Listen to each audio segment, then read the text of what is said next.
machine to DC machine, it takes some time. Okay? So I will not put you people into confusion. A machine, when I call DC machine or AC machine, machine is a general term for the energy conversion devices. Okay? Machine, it can be a motor. Okay? It can be a motor or it can be a generator. If it is dynamic machine. If it is static machine, it is obviously only the transformer. There is no other understanding out of that. Okay? So far we have seen three machines. Okay? First we saw transformers.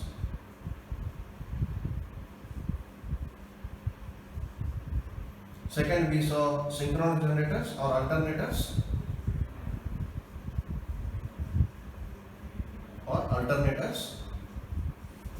Third we saw induction motors.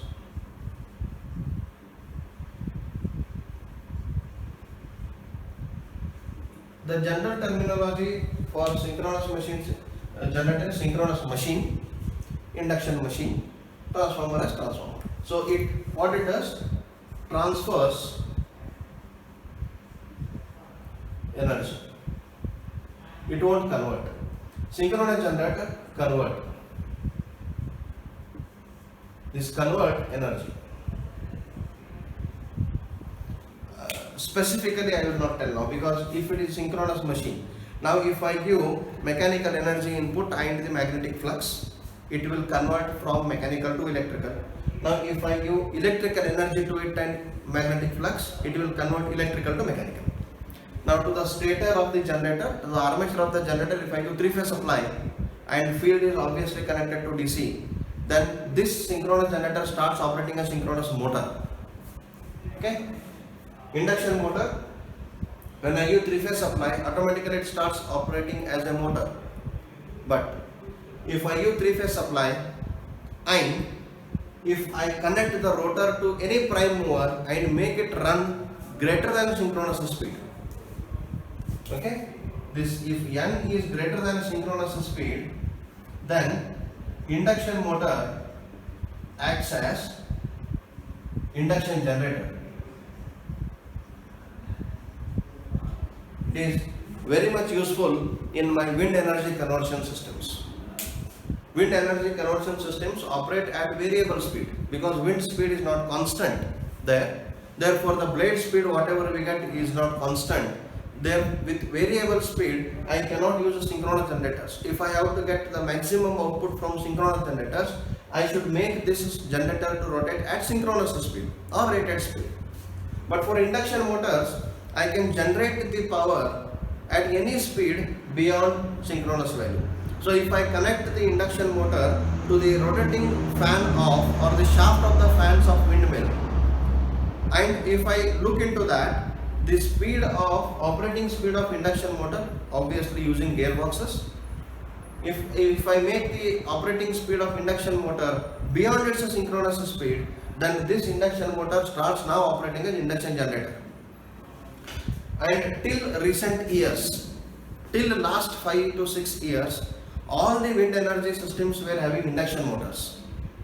But with the advancement in technology, now we have variable speed synchronous generators. Therefore, today, if any new windmill is getting installed somewhere, we use variable speed synchronous generators, but not induction generators, because efficiency of induction generators is less than synchronous generators. So I need more efficiency, hence I use synchronous generators at variable speed. Okay. So this in general it is a machine. Like in DC machine, again we have two types: DC motor and DC generator. First type is DC generator and DC motor. Now what does DC generator do? It gives DC power. What does DC motor give? It takes DC power and gives mechanical energy. obviously to run DC generator I need mechanical input. There is no doubt in that. I need not to mention. To generate energy in dynamic way, I need some prime mover, some mechanical input, which is continuously supplying the mechanical or kinetic energy. Okay. Now the question is, how do I get a decision output? Okay, that is the what study we have to do in this. Okay, but we never came across this DC generator, is it? You see the generators in big shopping complexes, housing complexes, even the small domestic generator if you have in one of the shop, commercial generator, small shops. Now in big shopping complexes we are having big generators. In earlier days, each shop used to have its own diesel generator. Generally it was made up of either Honda or Yamaha. Okay. So all those are AC generators. Then the question is, why DC is required? You know that before AC became famous, DC was made very much famous. Okay, because the DC was the justification of Edison, AC was justification of Tesla. Okay, there was a big war between Edison and Tesla. Okay, so in those days, the first usage of electricity started with the DC. Okay, first usage of electricity was started with DC. Okay, but the problem what it occurred is the transmission and distribution of DC became very difficult. If I have to carry my own battery to somewhere and I have to use. Today it is very simple to carry our mobile phones and charge it, recharge it, but in those days, 100 years back, it was not that easy to do this. Okay, so DC eventually started losing its fame because it had to be generated where it has to be utilized, because transmission of DC was very difficult. Okay, transmission of DC, even today it is difficult, not only 100 years back, even today transmission of DC is very difficult. So what all transmission lines you see, all those transmission lines are AC, alternating current transmission lines, except there are few HVDC, high voltage DC transmission lines. Okay, one is very near to us in Kolar. Okay, we have 500 kilovolts DC line from Chhattisgarh to Kolar. Okay, it is bipolar in the sense voltage can be plus 500 kilovolts or minus 500 kilovolts. In DC that is possible. Okay, but in AC, but the problem in the DC is that the generated voltage is always AC. Even in a DC generator, the generated voltage is always AC. After that, I have to convert it to DC. So conversion can be mechanically, conversion can be electronically. Okay, conversion can be mechanically, that which is exactly done in DC generators, or conversion can be electronically. Many of you may be having the inverters in our houses, inverter with big batteries. Okay, so that battery is a DC source. When the supply goes off, that DC source is now converted to AC by the use of that inverter. You may be having inverter of star, inverter, luminous inverter you may be having. Okay, various inverters you may be getting, V-Guard inverters we have. Those inverters are taking the power from the battery when the supply, normal supply goes off, and they convert it to AC, because all our utilization is AC. Okay, so when utilization became AC, when generation became AC, when transmission became AC, DC started losing its fame. DC started losing its application, because if I have to use a DC, obviously I cannot generate large amount of power using only the static sources like batteries or fuel cells. It is not possible. I have to generate it dynamically using DC generators. We will discuss why DC generators are not feasible for large generation. Okay. Mechanically it is difficult to generate large power using DC generators. Now if I want to use a DC, I should generate using AC. Okay, I should generate AC, convert it into DC, transmit it as DC, invert it as AC and use it. It takes large amount of money, cost into the consideration. Hence, DC became least feasible for practical applications. But still, there are some applications where even today we use DC generators. Okay? For that reason, we need to study what are DC generators, and DC motors are extensively used in every application. You might have seen a small toy motor of 25 to 30 rupees also. Okay? If you connect that with 1.5 volt battery, AA battery, okay, or single A battery, 1.5 volts, then it starts rotating.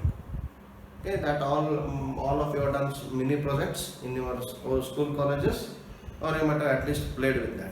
Now do the reverse way.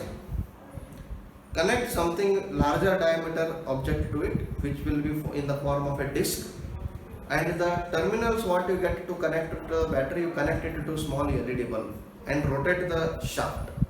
It will generate electricity. So the same DC motor which was running as motor when given supply from external, electrical supply from external source, when I give mechanical energy from external source, it starts operating as generator. That is the meaning of machine. Electrical machine is nothing but it can be a generator or can be a motor. Okay, that is specifically for dynamic machines, not static. Static is always a transformer. Okay. So this is about the DC generator, why the DC generator is used. So what does a DC generator does is,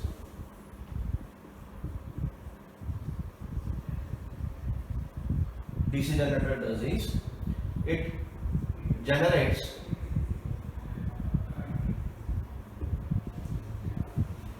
DC, okay,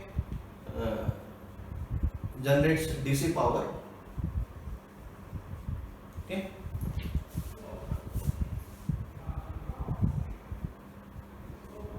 from converting it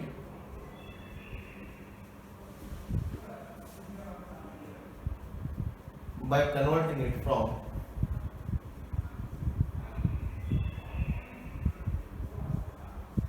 AC. Okay, by the actual power generated in the DC generator is AC, but small mechanism we use, we call it as mechanical rectifier or rotating rectifier, which is known as commutator segments. So when I use commutator segment in the generator, that commutator segment will convert from AC to DC. So whatever the energy is available inside the generator is AC. Whatever the energy is available outside the generator to the load is DC. Okay, so that commutator segment is now converting AC to DC. Okay, now we know that how AC is generated in the generator. Okay.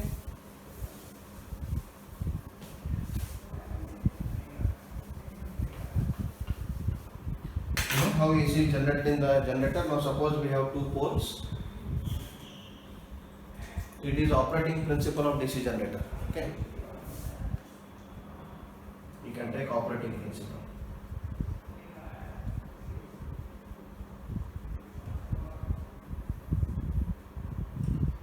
Suppose we have two poles here,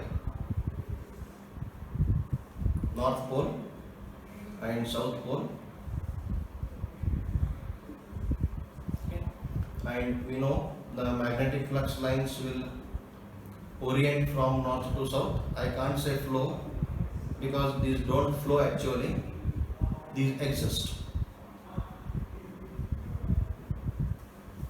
Okay, these are magnetic lines of forces. Now what I will do, I will keep a coil, okay, of single turn. I will keep a coil. Let the coil be A and B, C and D. Okay, let us be the overhang portion. Now this will form a coil. Okay, in one of the previous class I have mentioned what is coil, what is conductor, what is winding, what is a turn. Now there is one turn, single turn coil. Okay, now this coil is having one coil side under north pole and one coil side under south pole. Now when I provide the rotation to this, it will start. Okay,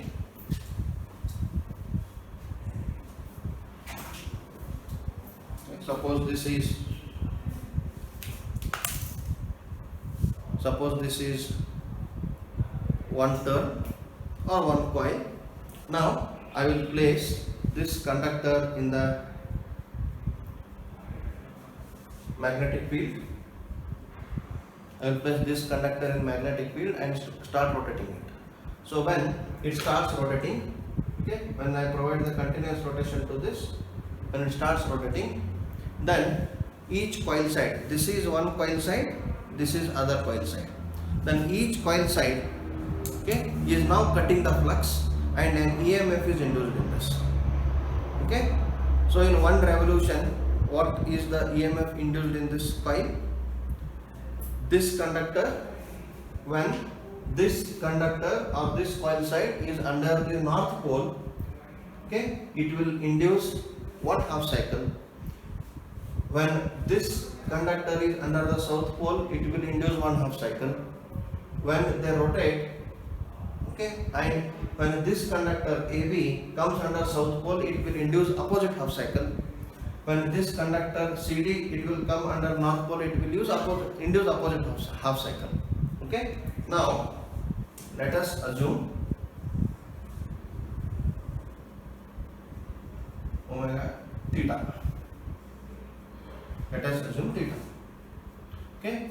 Now when conductor AB is under the north pole, it will induce a positive half cycle. Let us assume positive half cycle is induced under north pole, okay, and negative half cycle is induced under south pole. Now this is 0, 180, 360, 360 plus 180, okay, and 720. Now when conductor AB is under north pole, it is inducing positive half cycle. Now conductor CD is under south pole, it is inducing negative half cycle. Okay, negative half cycle is induced after 180 degrees of conductor AB, because you see there are only two poles. We know that coil span is always 180 degrees. In a DC there is no short pitched winding, it is full pitched winding always. Okay, so the coil span is what? 180 degrees. 180 degrees electrical. So whatever the EMF is induced in this conductor, okay, let this be conductor CD, let this be conductor AB. Whatever the EMF is induced in this conductor is having 180 degree phase difference with respect to this conductor. Okay. Now if I take this as first conductor, then the EMF induced in this conductor is lagging behind this conductor by 180 degrees. Therefore, and the EMF induced in this conductor is negative half cycle. Therefore, after 180 degrees, a negative half cycle is induced. Okay. Now when there is the rotation, conductor AB, when I rotate this, conductor AB will come under the influence of south pole. Okay. Now it has to induce a negative half cycle. It will induce negative half cycle. Sorry.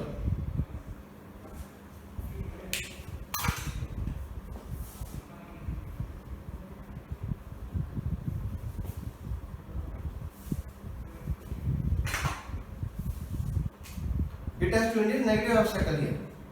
Okay. Now, whatever the EMF is induced in other conductor CD, okay, it will be inducing. This is 360. This is 360 plus 180. This is 720. Okay. It will be 180 degrees after one complete cycle of the EMF induced in conductor AB. Okay, I think I confused you people a bit.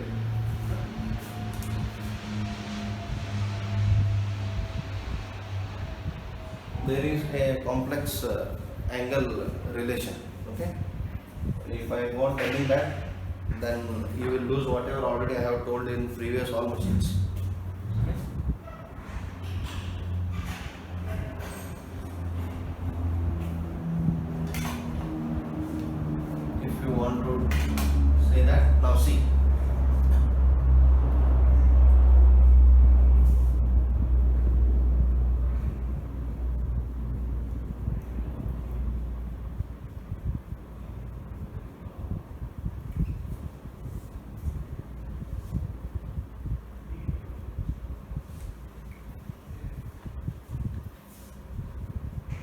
or if I consider only conductor AB initially, okay, then in one revolution, as we have seen already, the EMF induced in one cycle. Now if I increase the number of coil sides, the number of cycles goes on increasing. You just understand this much as of now, because if I go with more phasor relation, it will become more complex. Okay, so with one conductor I will get one cycle in one revolution. With two conductors I will get two cycles. With three conductors, three cycles. With four conductors, four cycles. So instead of increasing the number of poles, I increase the number of coil sides. Therefore, with the same number of poles, I can get more number of cycles. So here I will get two cycles of induced EMF in this complete coil when it completes one revolution. If I don't use another coil side and if I make this conductor rotate in one revolution, it will induce only one cycle. Now this conductor is inducing one cycle, this conductor is inducing one cycle, and the phase difference between those two is 360 degrees. How it will come 360 degrees? At this point it is complex relation to explain, you just remember. Okay. So now when this rotation is continued and continuous rotation is provided, then there is continuous induction of induced EMF, and that is sinusoidal in nature. Now even in DC generator, the induced EMF is AC. Now how to collect this? I have to collect this voltage from the rotating part. I should use slip rings. So I will be using one slip ring for conductor A, okay, with a brush, and I will be using another slip ring for conductor B with a brush. Now these brushes, I will just erase this.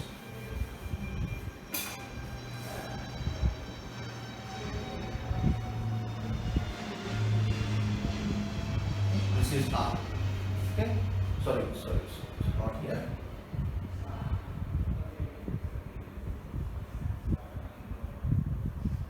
Yeah.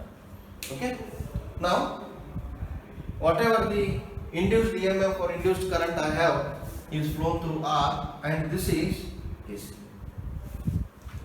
This is AC. If I use these slip rings, then I get AC. But I don't want AC. I want DC. So what to do that? How to get it from AC to DC? We shall discuss this in our next lecture session. Okay. So thank you for joining. This is the operating principle. This is the part of syllabus, operating principle of DC generator. First point of your DC generators. Okay. In the next class, we will see how we get DC from this generated AC. Okay. And the induced EMF. Induced EMF is given by E is equals to B L V sin theta, where B is magnetic flux density,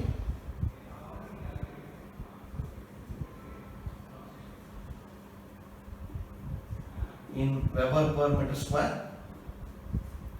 L is this L, the length of conductor. Okay, length of conductor. Okay, in meters. Then V is velocity in meter per second, or speed in meter per second. Okay, sin theta is angular position, or theta is angular position. Okay, in degrees or in radians, depends. So this is the dynamically induced EMF, what already we have seen in alternators, in the generation of AC. Okay, I will not deal again this with in detail. Okay, in the next class we will look into how this generated sinusoidal alternating voltage is converted to DC. Okay, so thank you for joining the class.